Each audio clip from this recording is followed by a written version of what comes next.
And Eisenhower, he's having heart attacks. He has Crohn's disease and has part of his small intestine removed. In the middle of his presidency, he's this old guy. And we're in the Cold War, and we have nuclear weapons. And so he executed this agreement with Nixon where if he said that he was unable, he would give power to Nixon. And then when he said he's better, he would take the power back. And if Nixon said he was unable, then Nixon could take power. But then if Eisenhower said, I'm okay now, he would take power back. That agreement between them was sort of the kernel around which the rest of the 25th Amendment coalesced.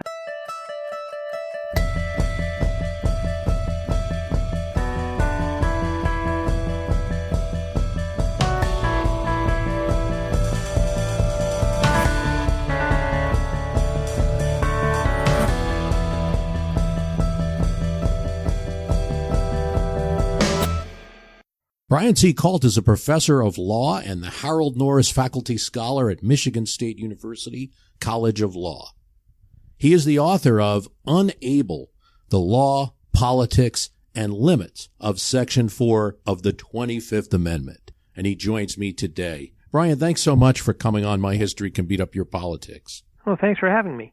The 25th is obviously in the news. Impeachment dominates currently, but that hasn't stopped people from continuing to speculate about the 25th. And a lot of it comes from the election of Donald Trump. He didn't win a popular vote, and those that didn't vote for him, a lot of people say, well, there's this section in the Constitution where you can get rid of the president. Is that really a good purpose, though? Well, I see where they're coming from. They want to use whatever they think might work. You look at the Constitution, there are a very limited number of things that can get a president out, but this isn't really the right tool for the job. I remember seeing George W. Bush, elected president, wrote to friends, this will be the last email I'll be sending because I don't send anything as president. And certainly Donald Trump has a different attitude in terms of public statements. And some people look at it and say, well, that's a crazy thing for a president to say. Really, your book is called Unable. How do you see unable? Does it have to be president is unable because of a medical condition?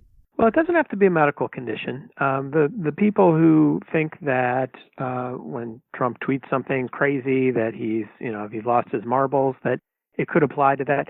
It could. It's not totally limited to just someone who's in a coma, has a stroke, or something like that. But the title of the book is trying to convey a double meaning, and the subtitle, the Law, Politics, and Limits of the 25th, Section 4 of the 25th Amendment, is to convey that. It's really limited in what it can be used for. We're unable to use it for a situation like this. What Section 4 means when it says unable isn't clear from the document itself. They don't try to define it. What they do is they give us a process and decision makers, and they assign the decision to those people.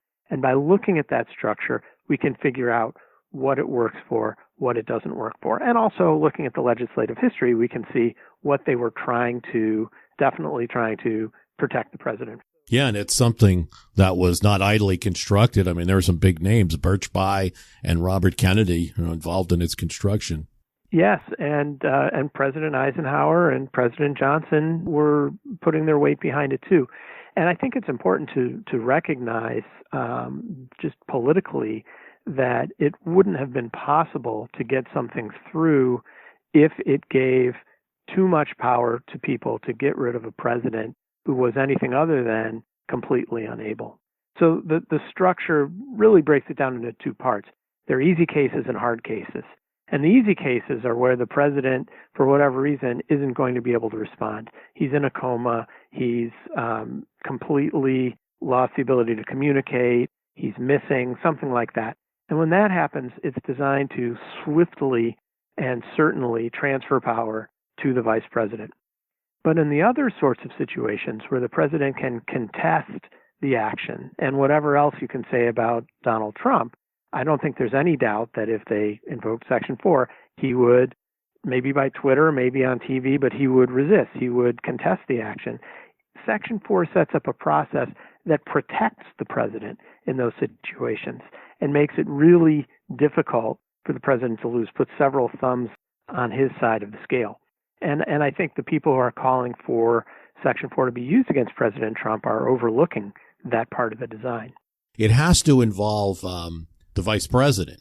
Yeah, just first of all, for starters, the people who declare the president unable to start the whole process out are not people who already wanted him out. They are the vice president and the cabinet. You need a vice president and a majority of the cabinet to invoke it.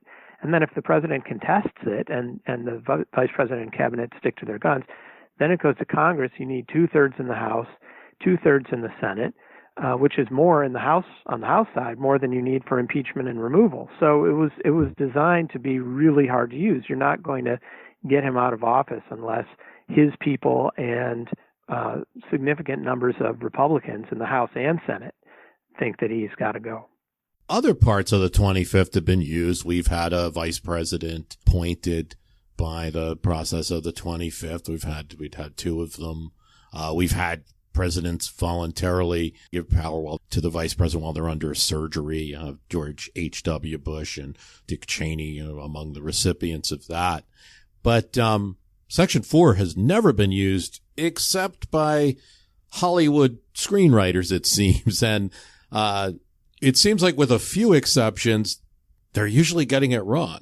They are. I have a whole chapter in my book about that, and I wonder why. Some of them you can say, oh well, they simplified it to be make the scene flow better. But there are a lot of times where they get things wrong, and the real version of Section 4 that they're ignoring or getting wrong would have been even more dramatic. And I don't know if they don't know or they don't care, but the bottom line is, since it's never been used in real life, people's understanding of it is inordinately shaped by what they see on TV. And so consequently, millions of people have a very skewed view of what Section 4 is about and how it's supposed to work. You have like Homeland, where the vice president menacing the president. If you don't do what I want, I'm going to invoke this. Yeah, and the thing, Homeland, there was this time in 2018 where 3 shows, almost one after another, all used Section 4 storyline. And Homeland they were so close. They had the president give this great speech about how they were misusing Section 4 and how this isn't what it's supposed to be used for.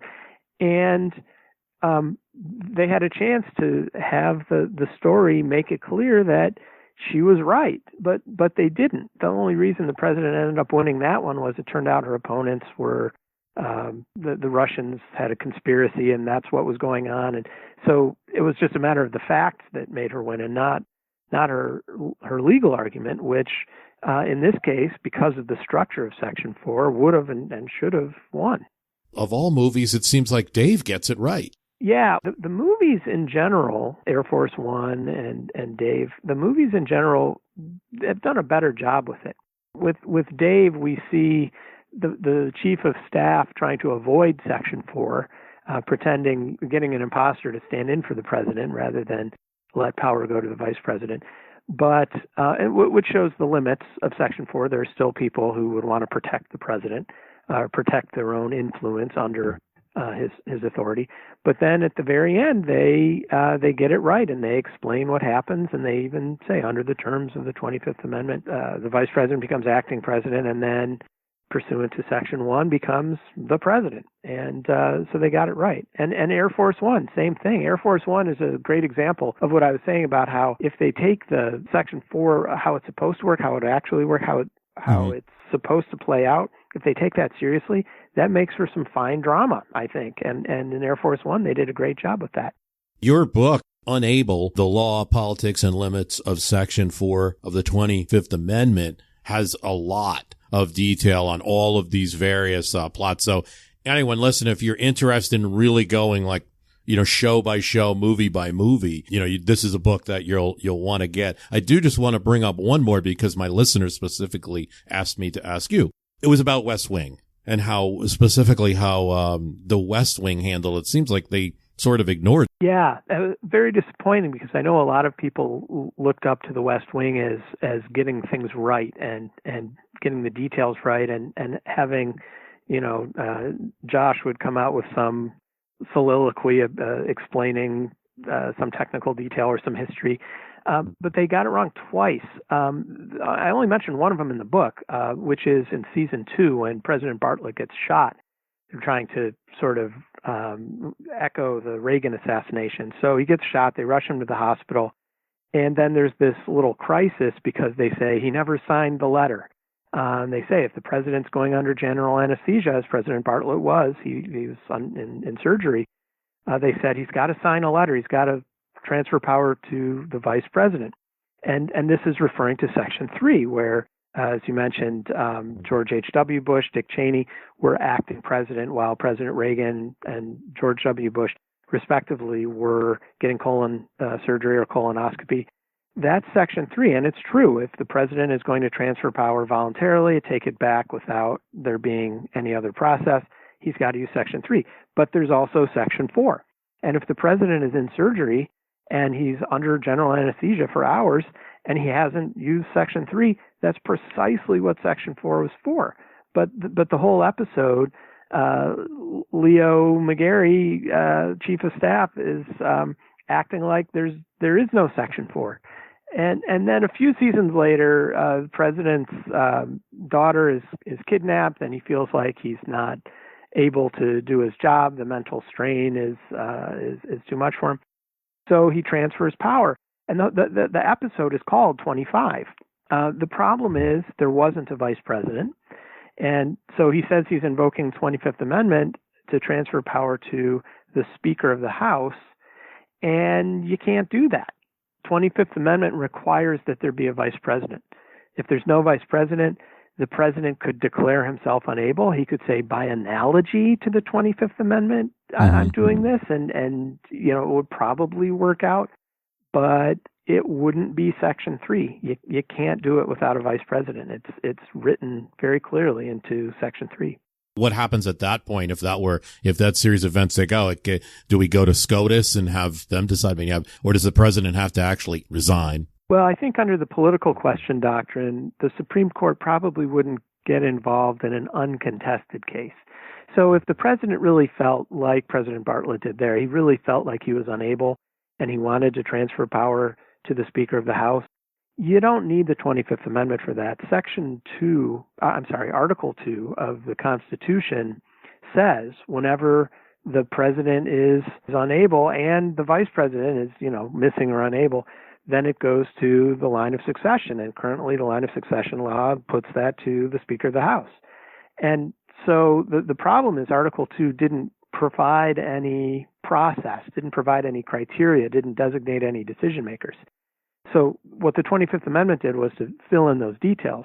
And I think having filled in those details, a president would be able to use that by analogy and say, okay, I'm declaring myself unable.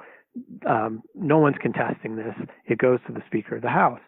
I think the more interesting and difficult question would be, what if we have a Section 4 situation? The president's unconscious, or he is clearly unable but is unwilling to use Section 3, and the Speaker of the House says, well, I'm acting president now because we don't have a president. Section 4 makes that really hard to do if the president contests it. What happens if the Speaker of the House comes in and he just says, well, Section 4 doesn't apply, I'm using Article 2, I'm just going to declare myself acting president? That would be pretty serious. I think it's fair to say that we have to have at least as much process in that situation as we would otherwise. So if the Speaker of the House, if there is no vice president, the Speaker of the House is next in line, and a majority of the cabinet agree, and if the president disagrees, maybe send it to Congress and have them vote. Maybe that would work. The framers of Section 4 discussed whether they should provide for that situation where there is no vice president. And they decided that Section 4 was already long enough as it was. It's I think it's 274 words. Mm-hmm. So they decided, no, that's not an issue. Section 2 of the 25th Amendment lets us fill vice presidential vacancies. So, there's a risk here, but it's not worth clogging up the Constitution over. I'm not so sure I agree with that. I think they could have added 10 or 15 more words and done the job, but I'm certainly not going to question the political geniuses who actually got it through Congress. It's pretty rare to get an amendment through proactively as they did. Yeah, it was a pretty fast approval through the Congress and the legislatures. I guess they were looking for no controversy, which I think they got in the case of that one. Yeah, the main controversy was everyone agreed that something needed to be done, and the question was just what should it be. And the great political genius of Birch Bayh, if anyone wants to read his book on that, it was quite good, detailing the legislative maneuvering that went into getting it passed. What he did was he built a consensus ahead of time, and he got the American Bar Association, and he got the Attorney General, and he got everyone together to sort of agree on an approach, so that once it got into Congress, everyone's got their own ideas, but he can say, well, all of these people have worked it out, and we agreed this is the best way to do it, and so it went through. And his book on that is called One Heartbeat Away, and it was a good read. So we discussed what might happen if there's no vice president, but since the vice president and majority of the cabinet is the body that, at least right now, there is a provision in the section that allows Congress to change that, and you could discuss that as well. But since that's the reigning body now, let's talk about the cabinet. The cabinet should be a friendly bunch. It's people that the president appointed. Who constitutes the cabinet? So the language that they use in Section 4, it doesn't name the cabinet as the cabinet. It refers to the principal officers of the executive departments. And that language is supposed to echo Article 2, but people look at that and they say, well, what does that mean? And what it means is very clear from the legislative history, and also if you just look at the statutes in question, the executive departments to which they refer are designated in a statute. And currently that statute is 5 U.S.C. Section 101, and it names the 15 cabinet-level positions, the 15 executive departments, so state, treasury, defense, et cetera. It does not include, this is the important part, it does not include any of the so-called cabinet-level positions. So presidents can add people or subtract people like the head of the EPA or the head of the Small Business Administration or the chief of staff, sometimes people say is cabinet level, or the UN ambassador or the trade representative. None of those people, even if they're quote-unquote cabinet level, none of those people get to participate. It's just those 15 core positions, and they're also the 15 that are in the line of succession. Got it. Okay, that's probably something that most people aren't aware of. And then there's the line that says that or other body as Congress might designate. I'm paraphrasing a bit there. Never eliminating the vice president, but Congress has an ability to actually set another possible body. Like, for instance, I'm making some assumptions here, which you could correct. Say an opposition Congress now, or enough senators that are, say, concerned or something like that. They could say by a majority vote of both houses, I guess, or just simply passing a bill the normal way. Now we designate this group of doctors at Walter Reed as the new body. You still have to have the vice president, if I'm not making a mistake, but then the vice president plus that body would then make the decision. Yes, and there have been bills introduced over the years. There's one now, Representative Jamie Raskin introduced to add some doctors into the mix. There's a couple of responses to that, though. One is just historically, the reason that provision is in there was it was a compromise. There were some people who didn't want to designate the decision makers to sort of hardwire that into the amendment. And they wanted to just say Congress can, instead of putting all these details in Section 4 for this whole process, Congress can pass a law later that does this. And that didn't fly because people didn't think, I think correctly, that the states would like to write a blank check like that to Congress. But just to placate that constituency within Congress, they said, well, if it turns out later that someone other than the cabinet will be good, we can take care of it then. the important thing to remember, though, is as legislation, that would be subject to veto by the president. So any legislation that's passed to make it easier to get the president out, presumably the president feels like there's a target on his back. He's going to veto that, and you need 2/3 in both houses to override the veto. So unless you've got that kind of support, which generally you won't have, I can imagine a scenario in which that happens, but I certainly don't think we're there now. I don't see that passing something like that on the fly.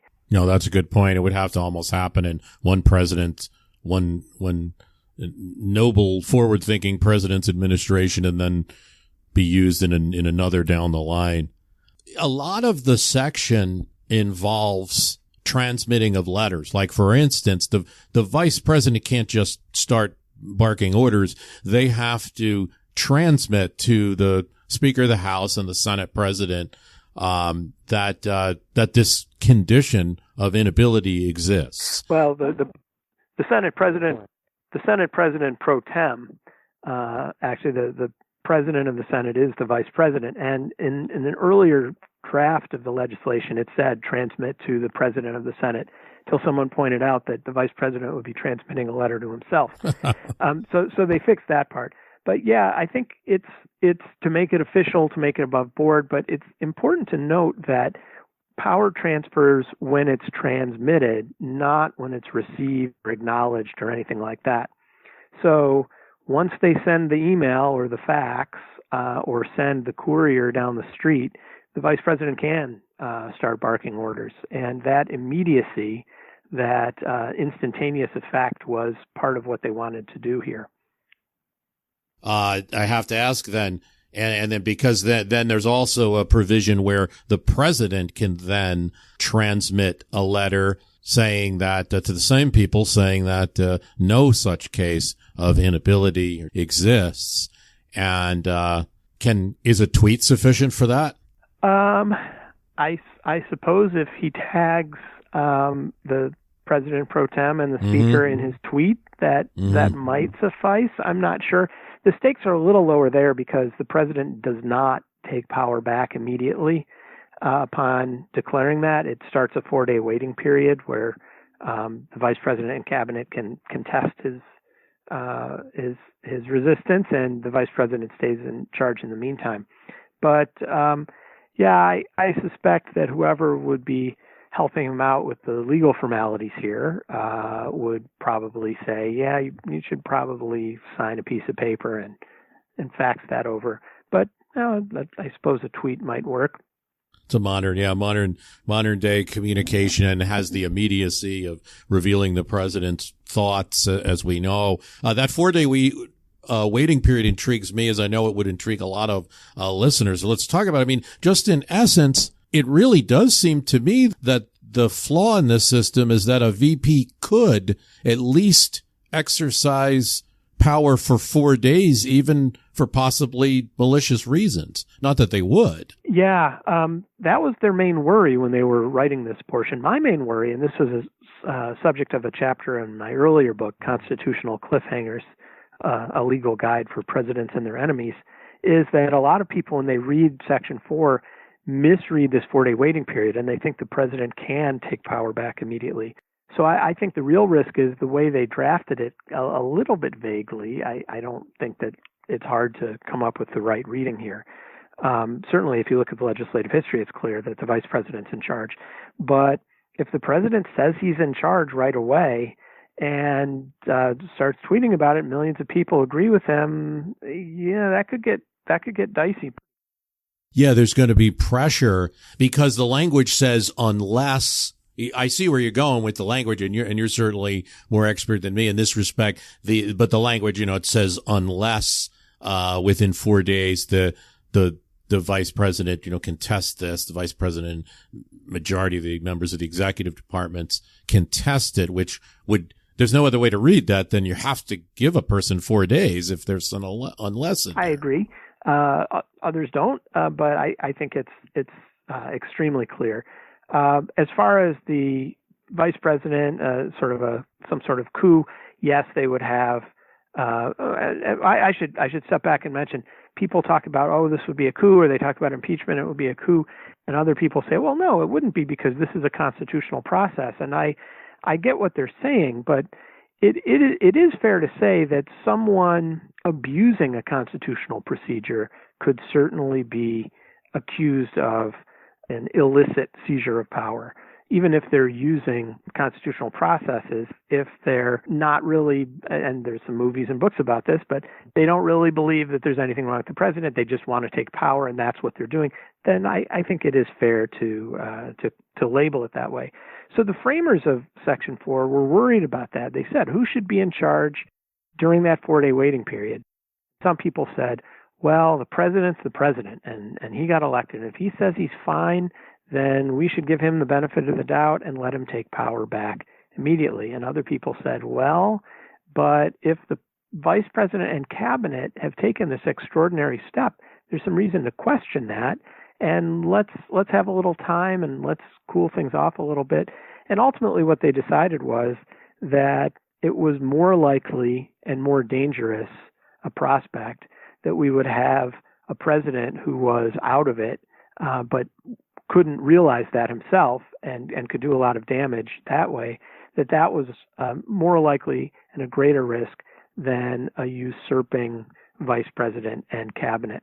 And certainly they didn't think that was that the latter was impossible, that could happen, they said. But looking at history, looking at the reluctance vice presidents have had to assert themselves in these situations before Section 4, and looking at it after as well, I think they were probably right. There have been a lot more instances where the vice president and cabinet should have invoked Section 4 than there have been instances where there was a president who clinging to power and would do a lot of damage. It was that combination, and we haven't had any that have come to light, at least, any instances in the 50 plus years since Section 5 came out of vice presidents sort of chomping at the bit to invoke Section 4. It's just too risky politically. Even if you wanted to do something like that, the odds of pulling it off are. I know there was a concern, I believe it was South Carolina, either Senate or legislature, before they did end up ratifying the amendment, but they had some little concern, maybe in a law journal, South Carolina, about, this might change how we pick VPs, and this is not really what people picking tickets are thinking about. I don't think, my view of the political situation, there's never been a substantial change in that aspect. I don't see presidents, checking their six, to see if, the person they're picking is going, it seems like all the choices for both, candidates and successful and unsuccessful vice presidential candidates have been made for all the typical reasons, balancing out the party. Pence was a different type of Republican than Trump was, the governor, and that was the reason to pick him. And I don't see people picking Clinton purposely picks another Southern Democrat who's also very forceful, politically strong, at who could actually succeed him. Presidents so far and presidential candidates seem to be picking for the right reasons. I do wonder if Section 4 is ever actually executed at any time, if that would change that dynamic, and presidents might start saying, well, I'm going to pick this insignificant person that nobody likes. But I think so far it hasn't had. Since we're talking about actual cases here, the one greatest instance of when Section 4 should have been invoked was when Reagan was shot, and he was in surgery. He was unconscious for several hours. He was totally out of it for a good while after that, and they should have invoked Section 4. They didn't. Most of the people involved admitted later that they probably should have. One of the reasons that they didn't, according to the books on this that I've read, sort of the inside accounts of it, is that George Bush was not one of them. He was picked to balance the ticket. He was from the moderate wing of the party. People didn't quite trust him, and so it was very difficult for him to think about sort of sticking his neck out, sort of asserting himself and say, well, I'm taking over. That would have looked disloyal. And if everyone else had come up to him, or they'd asked the doctors, and the doctor said, yes, by all means, transfer power. He can't do anything. If there had been a little more appreciation of what was going on at the time and what was at stake, I think they probably could have gotten over that. But that vice presidential reluctance, because of that political balancing act, is why they didn't invoke Section 4. And they didn't want to look weak. That was the other thing. Is Reagan was the oldest president ever elected, and so the notion that he wasn't this superhuman paragon of vigor, anything that would convey weakness, they wanted to avoid that. They didn't want to look weak in front of the Russians. The Russians were moving troops around that day, and we weren't sure what was going on there. So there's a lot that goes into it. Even in a clear case like that, where they definitely should have invoked it, sometimes the politics can lead you to a different result. Yeah, no, I tend to agree with that. We haven't had the arch villain vice president that is so often in the Hollywood movies, but certainly it is very plausible that a vice president very often will come from a different side of the party. I mean, Gore and Clinton was not the norm. You're usually going to have your McCains and your Palins. You're usually going to have your they're going to pick a governor and a Congress. They're usually going to pick people that aren't really so close and talking to each other all the time, or having the same group of friends. And yeah, I think you see that in the Reagan issue there. Certainly, the West Wing sort of explores that, because after even their illegal use, if you will, or improper use of the 25th in the episode, that Bartlett is weakened after that, going through that season. They, once it did. They're depicting, perhaps accurately, that after a president uses this, the rest of their presidency, even when they return and write that letter, there's this image is over their heads. Oh, you couldn't do it when the time was needed. You were unable. Reagan, I think also, there's some talk that, Reagan, when the Reagan staff was going out and Howard Baker was coming in as chief of staff, the Reagan people had warned the Baker people, maybe not the best source because they were a little bitter, that, hey, you might have to use the 25th here. This guy's, a little out of it and stuff. And of course, Howard Baker set up some tests and observed him and found that, hey, that it was not the case at all. At least to some versions that I saw. Yeah, I have a little brief discussion of that in chapter 6 of the book. Reagan, it was a low moment in his second term. Iran-Contra was dragging him down, and he was always sort of hands off, but he was just sort of hanging out in the residence all day, watching movies and watching TV, and he wasn't reading anything they prepared for him. They were signing his name to stuff without him looking at it, like bad stuff here. And so they warned him about that. But then he gets the new chief of staff in, all these new people coming in, and he's right back in it. And that was the end of that. Yeah, I think he was able, even in the last days, maybe not as quick, but certainly could beat the tail off anybody rhetorically or in TV speeches and the like.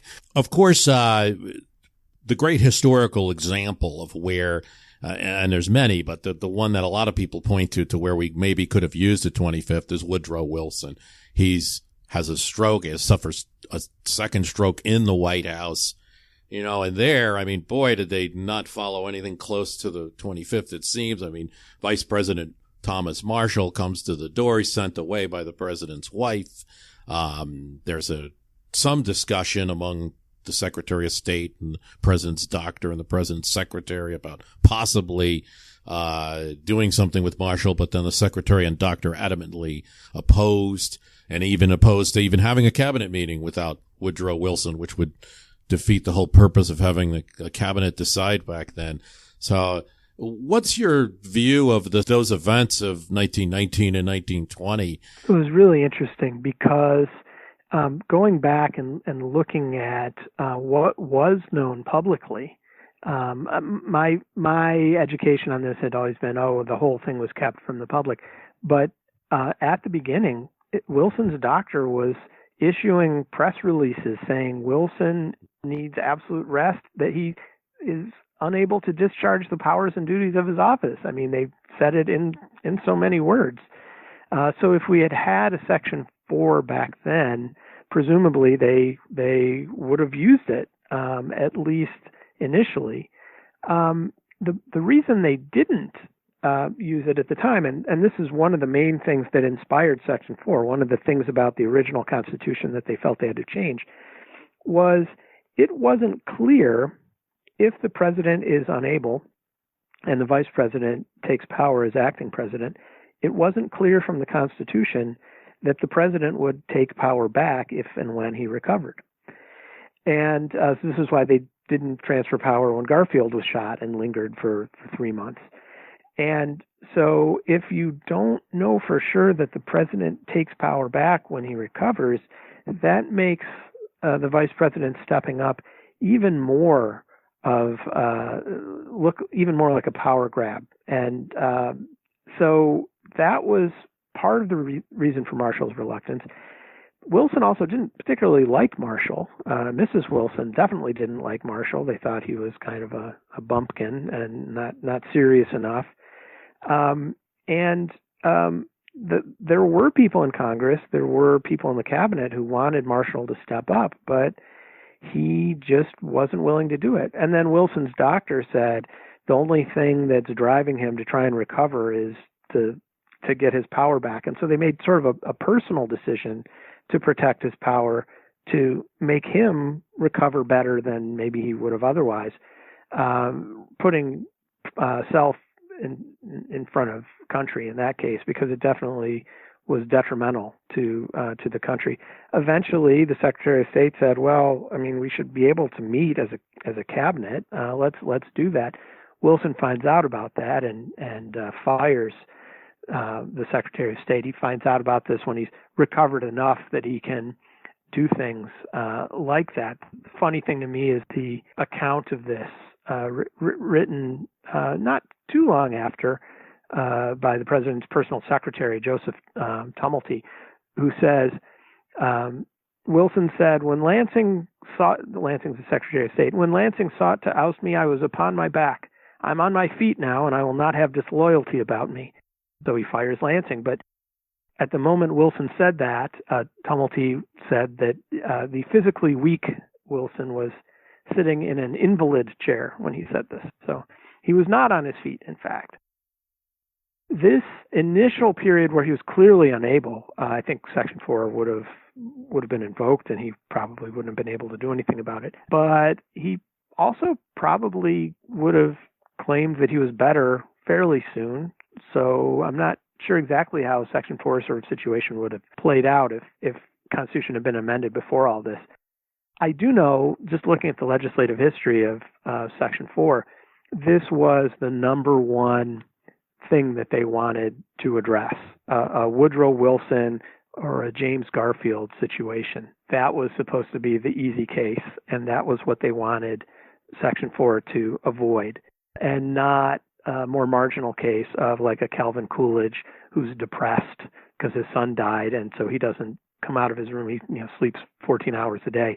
That's a more marginal case, or even a Franklin Roosevelt who's got severe health issues. Maybe he's not at his best.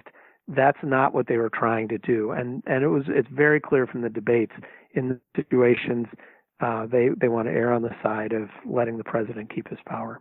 Yeah, no, interesting questions. Again, I think it's also a who was vice president there was critical. If it was Bryan or Champ Clark, they would have stomped over some of the obstacles that president's doctor put up, some more forceful politician in that vice president's office. But with Marshall, he says, I never wanted the place unless it was going to be handed to him. He wasn't going to force the issue.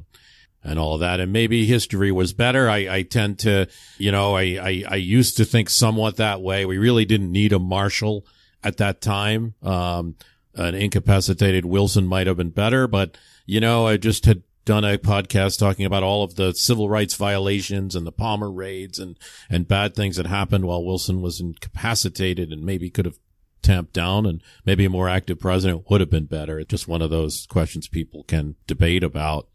Speaking of debates, you'd said in this issue, the fact that it hasn't all been resolved, that it hasn't actually been used as Section 4, that it's probably a good thing because there's so much time to debate it.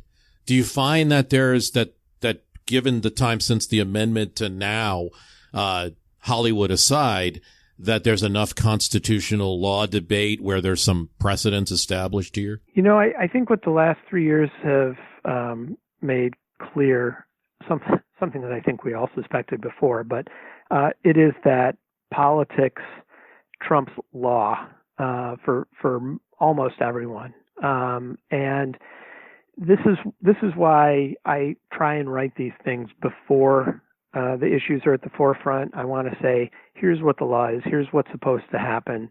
Let's think these things through before we know which side we want to win, because whatever it means the same thing whether the president's a Democrat or a Republican. But that's not how people take it. Any argument you make that means that their side wins, that's what they'll put forward. And any side that, taken to its logical conclusion, says their side loses, they will dismiss, they will denigrate, they will say it's just you're only saying that because you support Trump. If I point out that there's a limit on the 25th Amendment, that don't do this, it wouldn't work, then all of a sudden I'm backing the president's latest crazy tweet, which has nothing to do with. So I would have hoped that a time when it's being discussed would be a great opportunity. All this discussion is a chance to sort of educate people. And it hasn't really played out that way, I think, with the 25th Amendment, Section 4, mainly because it hasn't really gotten past the point of discussion. It is idle speculation at this point. If it were actually invoked, then I think people would learn a lot about it. And assuming that it all went the way it was supposed to, people would understand. But when it's not being used, and it's not supposed to, as I said, there are these limits that are why it's not being used. Because it's not being used, we don't have that. We just have conspiracy theories. And my favorite one, I spend way too much time on Twitter talking to people about this one, is people say, well, the thing is, you can't use the 25th Amendment if you don't have a cabinet. And that's why Trump has all of the people in his cabinet are acting secretaries. And it's all part of this plan. And I try and explain to people, it is unclear whether an acting secretary can vote or not. But first of all, there's only one out of the 15 that's acting, Wolf at Homeland Security. The other 14 are all Senate confirmed. So from the start, this notion that the whole cabinet or most of the cabinet is acting is just wrong. But even if the acting secretaries can't vote, then they're not in the denominator, right? You have 4 acting secretaries. Right now you have 1, but let's say you have 4. Okay, so you just need 6 out of the 11 who are left to vote yes, and you're fine. And you wouldn't be doing things with a slim majority anyway. You're going to need a unanimous, as a practical matter, a unanimous or a near unanimous cabinet. If the president is in a coma, then they're going to be unanimous. And if the president's not in a coma, they better be unanimous, or they're not going to win when the vote goes to Congress because the president's going to contest it. So it's not like we even need to worry about a case where the vote goes one way if the actings count or the other way if the actings don't. Now try taking everything I just said and putting it into 280 characters. It doesn't usually go too well for me. Right. Totally understood. Hey, that's why we have podcasts. Besides anything that we discussed today, is there anything we missed, anything we should have hit on? I guess I want to give more credit to President Eisenhower. Mm-hmm. If I had to, people credit Birch Bayh for the Section 4, as they should, but I think that President Eisenhower deserves a lot of credit as well. This situation of an inadequate constitution had prevailed for 170 years at that point. And Eisenhower, he's having heart attacks. He has Crohn's disease and has part of his small intestine removed. In the middle of his presidency, he's this old guy And we're in the Cold War, and we have nuclear weapons ready to go. And he realizes this could be a disaster. If we don't have a steady hand at the helm, we could be in real trouble. And so he executed this agreement with Nixon where if he said that he was unable, he would give power to Nixon, and then when he said he's better, he would take the power back. And if Nixon said he was unable, then Nixon could take power. But then if Eisenhower said, I'm okay now, he would take power back. That agreement between them was sort of the kernel around which the rest of the 25th Amendment coalesced. And Eisenhower had his attorney generals come up with some ideas and suggest some things, and that's what really got the ball rolling in Congress. So when Birch Bayh came in through this accident of history, Senator Kefauver dies, and Birch Bayh becomes the chair of this subcommittee on constitutional amendments, this first-term senator. He had something to pick up and run with, and he did a great job picking it up and running with it, but it was Eisenhower who put it there for him to pick up. And so I think he deserves a lot of credit. I've been speaking with Brian C. Kalt, professor of law, Michigan State University College of Law, and the author of Unable, The Law, Politics, and Limits of Section 4 of the 25th Amendment. There's so much more in the book than what we're able to talk about in one podcast, so highly recommend that you go to Amazon or wherever you get books and buy Unable. Brian, thanks so much for coming on My History Can Beat Up Your Politics. Well, thanks. It was a lot of fun.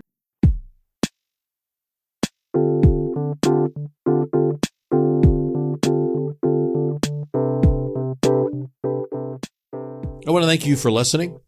And there's much more to be had on the extra podcast for My History Can Beat Up Your Politics, www.myhistorycanbeatupyourpoliticspremium.com.